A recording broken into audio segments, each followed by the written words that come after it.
입니다.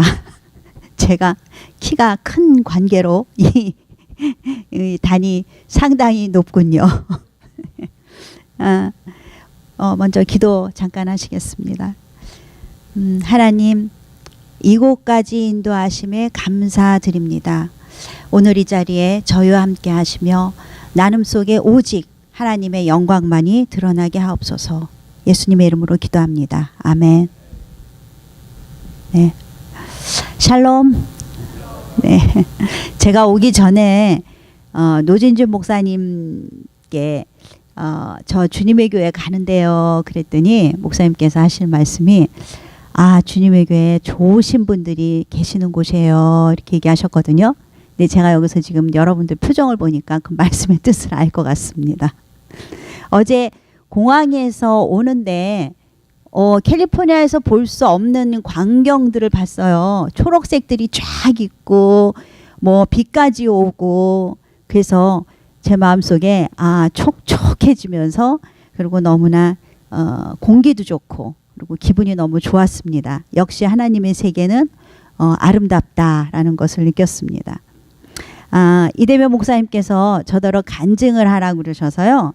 하나님께서 그동안 저에게 어떻게 인도하셨는가 하는 내용을 사실 자세히 준비를 했거든요. 근데 오늘 아침에 갑자기 다시 하시라는 그 마음을 주시는 거예요. 그래서 사실 아침도 못 먹었는데요. 공기가 좋아서 그런지 은혜인지 배도 안 고프네요. 네. 보통 처음 이렇게 오는 교회에 오면 긴장을 많이 하게 됩니다. 잘 알지도 못하고 또 교회 분위기 또 교회 내용 그리고 또 성도님들하고 교제도 전혀 없고 이럴 때는 특히나 긴장을 많이 하게 되는데 제가 새벽 4시 반에 LA 공항에서 떠나서 잭슨빌에 도착할 때까지 저는 가족을 만나러 오는 것 같이 굉장히 평안한 마음으로 왔습니다. 정말 하나님께 감사드려요. 어제 이대목 목사님과 나누는 중에 목사님께서 몇 번이고 하나님께서 이곳에서 하실 일이 기대된다라고 얘기를 하시면서 굉장히 밝은 표정을 지셨어요. 그래서 제가 왜 제가 그렇게 선물 받은 것 같이 마음이 기뻤죠. 근데 모르겠습니다. 저도 기대가 되네요. 네. 이대면 목사님과는 아까 목사님이 얘기하셨지만 사실 문화사역으로 만났어요. 뮤지컬 하면서 또 목사님께서 도와주시고 그래서 저는 산호세에 목사님은 LA에 이렇게 하나님께서 연결해 주셨는데 지금까지 저희를 연결하시는 그 하나님의 계획이 참 놀랍고 놀랍습니다. 제가 아는 이 목사님은 사실 소리와 마음을 잘 조화롭고 아름답게 만들어내시는 분으로 알고 있는데요. 목회도 잘 들으시면서 그렇게 아름답게 조화롭게 하시는 줄 믿습니다. 아멘. 네. 이 모든 일들이 예배하신 주님께 정말 영광과 감사를 올립니다. 하나님께서 사실 영육이 굉장히 연약한 저를 어떻게 쓰셨는지 또 어떻게 훈련을 하셨는지 또 어떻게 선교지를 향하게 하셨는지 하는 마음을 좀 나누고 싶습니다. 저는 굉장히 연약한 아이로 태어났어요. 근데 태어났을 때 얼마나 연약했냐면 새카맣고 그리고 말라 빼트러져서 정말 기운이 너무 없어서 젖도 못 빨고 우유를 먹여서 저 우유병을 물려도 빨지를 못하는 아기였었대요. 그래서 겨우 미음을 맑게 끓여서 입에 이렇게 몇 숟갈 떠서 넣어주면서 그렇게 부모님이 이제 몸이 연약하니까 굉장히 이렇게 애지중지하면서 키우셨어요. 근데 그 연약함 때문에 제가 6살 때부터 무용을 하게 됐습니다. 근데 우리 부모님이 선구자였나 봐요. 무용을 하면 그 유산소 운동으로 이렇게 건강해진다는 걸 어떻게 아셨는지 무용을 시키셨어요. 제가 무용에 소질이 있어서 한 게 아니라 육체 건강 때문에 무용을 하게 된 거예요. 근데 그렇게 무용을 시작하여서 대학까지 쉬지 않고 사실 엄청난 훈련을 받았습니다. 근데 전공자의 길이라는 것이 뭐 어느 부분의 전공이라도 전공을 한다면은 그 부분에 하나를 파고든다는 것은 굉장한 시간과 뭐 굉장한 노력과 그리고 또 많은 서포트가 있어야 되겠죠. 근데 그렇게 훈련을 받고 서울 아시안 게임 또 88 올림픽 게임 개막식 지도를 하면서 또 수많은 공연과 이력으로 잘 이렇게 만들어진 사람이었어요. 근데 저는 세상에서는 그렇게 프로가 됐는데 내가 만난 하나님이 아니고 할머니, 할아버지, 또 외할머니, 친할머니, 부모님이 만난 하나님을 믿으면서 교회만 다녔던 정말 그야말로 초세신자였습니다. 그러니까 어려서부터 부모 등에 엄마 등에 업혀서 예배당에 다니긴 했지만 성경을 한 번도 제대로 읽어본 적도 없고 그냥 아까 목사님이 썬데이 크리스찬 얘기하셨는데 저야말로 썬데이 크리스찬이었던 거죠. 근데 진짜 친구랑 놀 틈도 없었어요. 뭔가를 늘 배우고 경쟁 속에서 그렇게 육적으로 열심히 살았어요. 근데 그렇게 하나님과 상관없이 그렇게 열심히 산다는 것이 사실은 얼마나 혼돈 속에서 살아왔나 하는 것을 이제는 압니다. 근데 하나님이 그런 저를 버티니까 말 안 들으니까 앞만 불러도 대답이 없으니까 딸아이를 통해서 저를 부르셨어요. 근데 아이가 그때 당시에 애틀랜타 여동생 집에서 유학 중이었는데요. 갑자기 동생으로부터 딸을 감당하지 못하겠다는 연락을 받고 제가 급하게 혼자 미국으로 오게 됐어요. 근데 16살 딸이 혼자 이모네 집에서 외롭고 힘들었지만 참고 지내온 그 마음에 비자 문제가 겹쳐지니까 이제 한계가 왔습니다. 그래서 그 한계가 온 상태에 제가 가서 보니까 영적으로 굉장히 많이 안 좋았어요.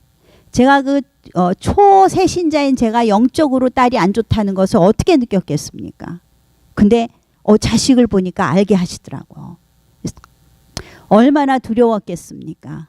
네, 아이를 붙들고 오자마자 무릎을 맞대고 왜 그러느냐 그러면서 아이를 붙들고 얘기를 하는데 정말 놀랍게도 하나님이 그때 이런 얘기는 잘 안 하는데요. 그때 아이의 육체는 내가 손을 붙잡고 있는데 아이가 이렇게 멀리 가는 거를 보여주셨어요. 제가 그때 받은 그 두려움과 무서움은 뭐 정말 어떤 말로 표현할 수가 없는 상황이었어요. 그래서 방법이 없는 제가 기도할 수밖에 없다라는 생각을 주셨습니다. 그때. 그래서 그 두려움과 절망 속에서 난생 처음 애틀랜타에서 새벽 기도를 다녔습니다. 근데 한 7개월을 그렇게 새벽 기도를 다녔는데 그때 비로소 나의 하나님을 만나게 됐습니다. 우리가 항상 예수의 죽음을 몸에 짊어짐은 예수의 생명이 또한 우리 몸에 나타나게 함이라. 고린도후서 4장 10절 말씀을 통해서 받은 구원의 은혜, 세상에서 가장 가치 있는 것이 무엇인가를 그때 깨닫게 하셨습니다. 근데 그때부터 급하게 핸드캐리어 하나 들고 왔잖아요. 아이 때문에 남편한테 일주일만 갔다 올게요. 그리고 급하게 온 상황이었거든요. 그게 이제 7개월이 지나갔습니다. 그런 상황이 이제 변화가 돼서 미국에서의 제 삶이 시작이 되었어요. 돌아가지 못했어요. 근데 남편과 모든 삶의 터전들 또 그동안 어렸을 때부터 6살 때부터 죽을 힘을 쌓아서 뭐 좀 성공 좀 해보겠다고 그렇게 쌓아놓은 경력 또 그 많은 관계들 이런 것들 모든 거를 하나님께서 미련 없이 포기하게 하면서 오직 예수 그리스도 주님만을 바라보는 은혜를 주셨습니다. 근데 지나고 보니까 하나님은 저에게 여러 번 예비 사인을 주셨더라고요. 근데 저의 교만함, 미혹함 때문에 제가 보지를 못하니까 깨닫지를 못하니까 하나님은 결국 제가 가장 사랑하고 가장 소중하게 여기는 것 결국에 자식 아닙니까? 저는 또 외동딸이에요. 그래서 그 딸을 통해서 하나님이 저를 부르실 때 딸까지 세트로 불러주셨습니다. 근데 이렇게 한번 깨닫고 나니까요, 이제는 하나님의 사인이다 싶으면요, 내공이 생겨서 바짝 엎드립니다. 근데 쓸데없는 고집 안 핍니다. 근데 은혜를 받았기 때문에 무엇을 하는 것이 아니잖아요. 은혜 때문에 하지 않고는 못 견디게 만드는 것이 우리가 아는 은혜 아닙니까? 네, 그렇게 은혜를 받고 보니까 성경을 볼수록 예수님이 어떤 분인지 더 알고 싶어져서 이제 신대원도 갔고, 뒤늦게 갔죠. 갔고 예수님의 이제 가르침을 깨닫게 되었을 때 주님은 저를 사역자로 또 섬김의 자리로 인도하셨습니다. 성경의 이야기는 하나님이 우리를 세상으로부터 구하는 얘기가 아니라 우리를 통해 세상을 구하려는 것이구나. 또 하나님이 우리를 통해서 세상을 구하려 하심이라면 교회는 모이는 것이 목적이 아니라 보내는 것이 목적이다. 하나님께서 노아의 방주를 건져내셨다는 것은 구원받고 끝나는 것이 아니라 방주 사람들을 통해서 새로운 시작을, 즉 구원의 방주는 하나님의 통치가 저 땅끝까지 이루어지도록 하기 위함이 아닌가. 하나님의 세계관으로 본다면 이스라엘을 복주신 목적이 이스라엘 자체가 아니라 이스라엘을 통해서 모든 민족에게 복을 주시고 예수님을 통해 모든 사람을 구원을 이루고자 하심이다. 그렇다면 그 예수님 한 캐릭터를 통해서 다른 사람에게 흘러가도록 하심인데 이스라엘은 하나님의 택함을 받고 자기 민족으로 끝났네. 그렇다면 성경은 그들만을 위해서 쓰여진 것이 아니듯이 성경은 나에게만 구원을 말하고 있음이 아닐 텐데 라는 이런 영광의 신학이 저를 깨우고 나니까요, 선교에 대해서 뛰는 감동이 막 생겼어요. 그래서 그때부터 성령님의 마음을 주시는데 저는 울보가 됐습니다. 이제 제가 한때 기가 막힌 창작 예술을 통해서 세상을 내가 뒤집어 놓겠다, 이런 그 욕망과 야망이 있지 않겠습니까? 근데 제가 뒤집어졌어요. 하나님 만나고 제가 뒤집어졌습니다. 단기 선교팀 선교 보고 영상만 봐도 울고요. 그 남의 목사님이나 파송식 있다고 이제 인사차 갔는데 잘 알지, 내막도 잘 몰라요. 근데 거기서도 그렇게 눈물이 앞을 가려서 뭐 민망하고 창피할 정도로 눈물이 나고요. 결국 제 파송식 때도 역시 눈물이 나서 제가 파송식 소감을 하라 그래서 올라가서 그랬어요. 이렇게 기쁜데 왜 눈물이 나는지 모르겠습니다 라고 얘기를 했습니다. 여러분, 눈물이 나십니까? 눈물이 메말라 있습니까? 네, 우리 크리스찬들은 끊임없이 하나님이 주시는 그 감동으로 눈물이 흘러야 되는 것 같습니다. 또 하나님은 제가 오랜 세월을 참고 인내하고 훈련받고 배웠던 거를 세상이 아닌 하나님의 영광을 위해서 사용하셨습니다. 화려한 곳이 아닌 이름 없는 곳에서 학생을 가르칠 때 정말 행복했고요. 그 아이들의 그 슈즈끈 무용하려면 슈즈 신잖아요. 그 발레 슈즈나 무슨 슈즈를 실 때 그 교회 안에서 아이들의 그 끈이 풀어졌을 때 제 무릎에 얹혀놓고 그 국민학교짜리 아이 그 끈을 묶어줄 때 제 마음의 기쁨, 그 밀려오는 감동은 이루 말할 수가 없었고요. 아픈 지체들을 돌보고 또 상처받은 여성들과 함께 기도할 때 주님의 마음을 느끼면서 사랑을 회복하게 하셨고, 이렇게 여러 모양으로 하나님을 경험하게 하셨어요. 근데 결국 제가 있어야 할 곳이 세상이 아닌 예수님의 품입니다. 여러분이 계셔야 할 곳이 예배당이요 예수님의 품이듯이 제가 있어야 할 곳이 세상이 아니었던 거예요. 거룩하다는 것이 여러분 아시겠지만 세상에 나가서 같이 공존하고 살면서 크리스찬으로 구별된 삶을 살아가는 것이 거룩한 삶 아닙니까?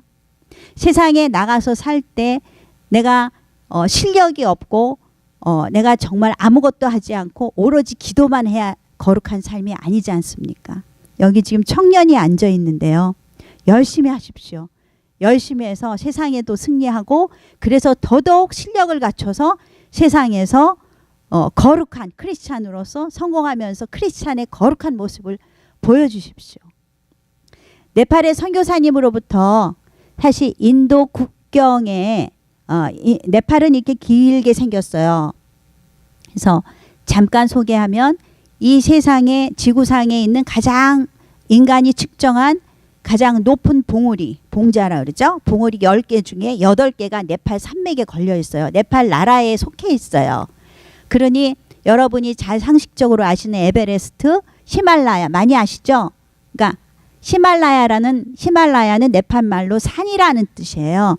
그러니까 에베레스트, 뭐 안나푸르나 뭐 이런 봉들 아시죠? 그 봉들이 네팔 전체에 걸려 있어요. 8개가 걸려 있어요. 그러니까 8,000m 뭐 이렇게 다 된 봉들이. 근데 그렇게 걸려 있는 네팔이 한쪽은 인도, 한쪽은 중국하고 국경선입니다. 근데 네팔은 산악지대이기 때문에 항만이 없어요. 그래서 인도를 넘어서 물건을 공수받거나 중국을 넘어서 물건을 받아야지만 됩니다. 그래서 더더욱 산업이 일어나지를 못합니다. 근데 그런 네팔의 선교사님으로부터 어느 날 국경, 그러니까 이쪽 인도 국경이요. 인도 국경 서쪽에서 네팔의 어린 소녀들을 사거나 잡아다가 그 인도에는 세계적으로 유명한 공창이 있습니다. 거기에 아이들을 팔아요. 그러면 1년에 한 8,000명에 되는 어린 아이들이 에이즈나 또 여러 가지 병으로 죽어서 나옵니다. 이제 그런 얘기를 들었어요. 그러니까 그런 병으로 죽어간다는 어린 소녀들의 얘기를 듣게 되고 또 뜻있는 몇 분과 저희가 기도하는 도중에 5년 전에 그 네팔의 선교사님을 통해서 하나님께서 작은 소녀의 집을 여셨습니다. 근데 19명의 그 소녀들만이 사는 곳 이름이 파더스 하우스입니다. 이 파더스 하우스의 이름을 허가를 받을 때 하나님이 역사하신 얘기를 잠깐 나누면 네팔은 다 알아요. 네팔 정부는 많은 선교사들이 카트만두에 밀집돼 있고 선교사들이 이렇게 들어와 있다는 것을 압니다. 근데 네팔 정부에서 선교사를 추방한다는 법은 있지만 쫓아내지 않는 이유는 자기 나라에 유익하거든요. 선교사님들이 와서 나쁜 짓 안 하잖아요. 그러니까 선교사님들이 와서 유익하게, 너무 가난한 나라니까 그러니까 도움을 주기 때문에 그냥 놔둡니다.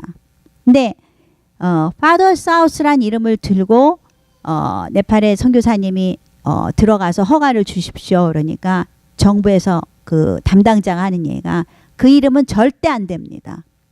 파더스 하우스라는 것은 결국 그 파더라는 것은 너희들이 얘기하는 예수를 얘기하는 거 아니냐. 그럼 결국 그 아이들, 그 속에 사는 아이들은 전부 우리말로 표현을 한다면 너희들이 예수쟁이로 만들기 위해서 그 파더스 하우스를 만드는 거 아니냐.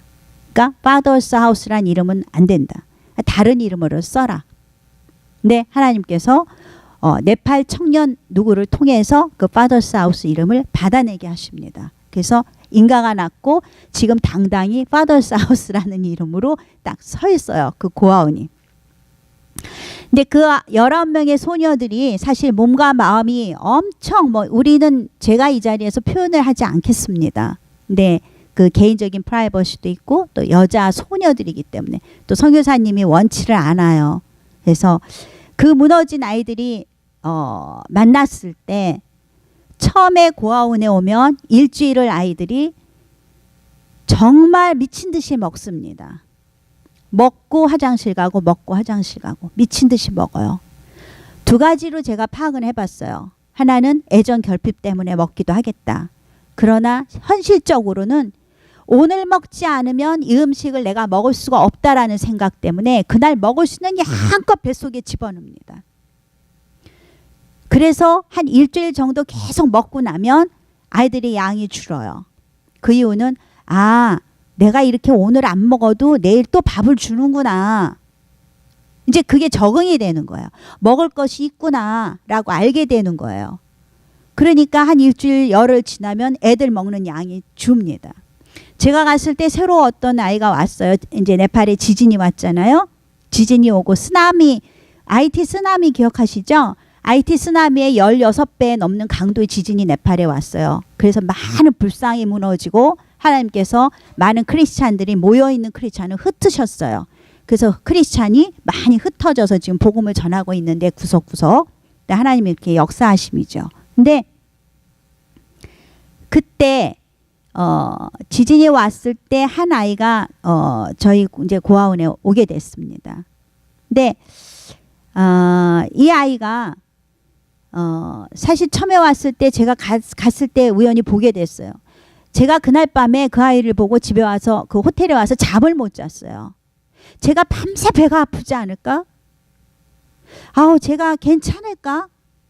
왜냐하면 밥을 주는데 거긴 알랑미쌀이거든요. 밥을 정말 성인 어른이 먹는 제가 보태는 거 아닙니다. 한 3배 정도의 밥을 조그만 아이가 앉아서 먹고 있더라고요. 그래서 그 뱃속에 어떻게 그게 다 들어가나 이게 옆에서 계속 같이 간 분도 그렇고 저도 그렇고 괜찮니? 괜찮니? 그렇게 걱정이 될 정도로 아이가 먹었어요. 근데 그렇게 아이들이 처음에는 음식을 정말 몸 안에 집어넣어야지만 된다고 생각을 해요. 그러다가 시간이 지나면 먹을 음식을 계속 주는구나. 내가 계속 먹을 게 있구나 라는 안도감에 음식량이 천천히 줄어요. 그래서 저하고 이제 비슷하게 먹어요 지금. 그리고 처음에는 막 먹고 토하기도 하고 또 아프기도 했는데 이제는 다 건강해져서 모든 게 회복이 됐어요. 이렇게 몸과 마음이 무너진 아이들이 지금은 친자매로 그리고 선교사님 부부를 엄마 아버지로 이렇게 새로운 가족으로 만나서 그동안 가졌던 그 고통과 공포에서 벗어나서 잠잘 거, 먹을 거, 그리고 옷 입을 거 걱정 안 해도 됩니다. 학교에서는 이 파더스 하우스 아이들이 뭐든지 잘해요. 달리기도 잘해, 노래도 잘해, 춤도 잘 춰. 그렇게 아이들이 당당히 인정을 받으면서 주님의 딸들로 지금 잘 성장하고 있습니다. 이 큰딸이 데보라인데요. 올해 대학을 갔어요. 근데 막내가 8살이고요. 이게 나이 차이가 많아요. 근데 이 파더스 하우스는 단지 아이들을 먹이고 입히고 재우는 사역이 아니라 말씀으로 세우고 실력을 갖추게 하여서 그 어두운 네팔 땅에 정말 주님의 빛을 드러내는 크리스찬 엘리트로 양육하는 것이 목적입니다. 큰딸을 통해서 작년부터 청년 사역이 일어났어요. 그래서 매주 수요일 날 그 데보라를 중심으로 청년들이 한 30명이 모여서 찬양 예배를 드리고 있습니다.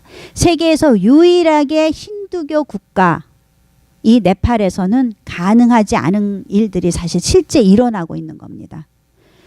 우리의 생각과 가능함은 중요하지 않습니다. 우리가 아무리 생각하고 가늠을 한다 해도 그것은 별로 중요하지 않는 것 같습니다. 이 세상의 진정한 왕이신 하나님이 하신다면 어떠한 상황도 가능해진다는 것을 믿고 하나님 뜻을 간구하는 것만이 중요하다고 생각합니다. 그러니까 모슬림의 계략으로 기독교를 인정하지 않아서 이제 앞으로 네팔에 더 이제 핍박이 심해질 것입니다. 이 아이들이 예수님의 온전한 제자로 잘 양육될 수 있도록 기도해 주시기 바랍니다.